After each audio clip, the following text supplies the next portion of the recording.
اچھا یزید نے اتنا بڑا ظلم کیا، اتنا بڑا اسٹیج سجایا، کسی طرح اقتدار مل جائے. اقتدار ملا کتنا؟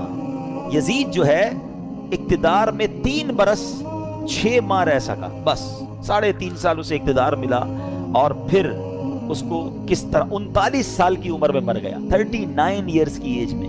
کیا عمر ہوتی ہے یہ؟ لیکن بڑی بری عادتیں تھیں، شراب کا عادی تھا، بدکاری کا عادی تھا. ایک رومی لڑکی سے اس کو عشق ہو گیا.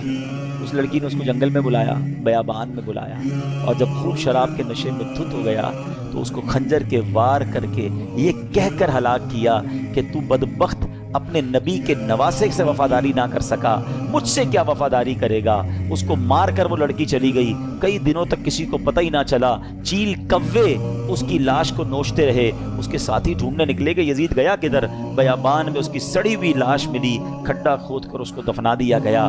یہ انجام ہوا ان ظالموں کا.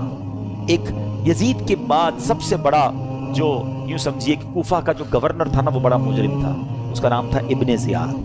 ابن زیاد کی بھی آپ دیکھیں، اللہ پاک کی کہتے ہیں نا، اللہ اپنی قدرت کے نظارے کیسے دکھاتا ہے. 10 محرم ہی کا دن تھا، 6 برس بعد 10 محرم کے دن ابن زیاد انتہائی ذلت کے ساتھ مارا گیا، اور اس کی لاش کو، اس کا سر کٹوا کر کوفہ میں مختار ثقفی کو بھجوایا گیا. یہ وہی محل تھا جہاں امام حسین کے سر انور کو لایا گیا تھا.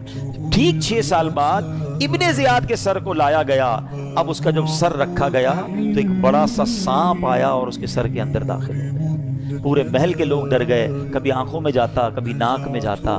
میرے پیارے اسلامی بھائیوں، یہ واقعات ان یزیدیوں کا انجام ہمیں بتاتا ہے کہ ظلم جو ہے نا زیادہ دیر نہیں چلتا ہے. اگر دنیا میں آج بھی کوئی ظلم کر رہا ہے، کسی کا مال دبایا ہوا ہے، کسی کا حق دبایا ہوا ہے، کسی کی زمین پہ قبضہ کیا ہوا ہے، کسی کو ویسے ہی ڈرا رہا ہے، یہ نہ سمجھے کہ یہ پائیدار ہے. ظالم کا انجام جو ہے نا وہ بڑا ہی عبرتناک ہوتا ہے. پھر دنیا تماشا دیکھتی ہے، اور مظلوم جو ہے اللہ اسے ترقی دیتا ہے. ظالم ہونا یہ یزیدی طریقہ، مظلوم ہونا یہ حسینی طریقہ. کبھی ظلم ہو بھی جائے گا تو ظلم کا بدلہ ظلم سے نہیں دیا جاتا.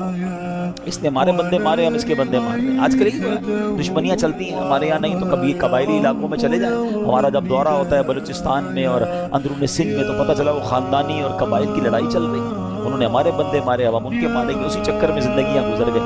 ختم کریں ان چیزوں. ظلم کرنے والا کبھی کامیاب نہیں ہوتا. اللہ مظلوم کے ساتھ ہوتا ہے، مظلوم کی دعا سنی جاتی ہے. تو ہمیں اللہ ہمیشہ ظلم سے محفوظ فرمائے.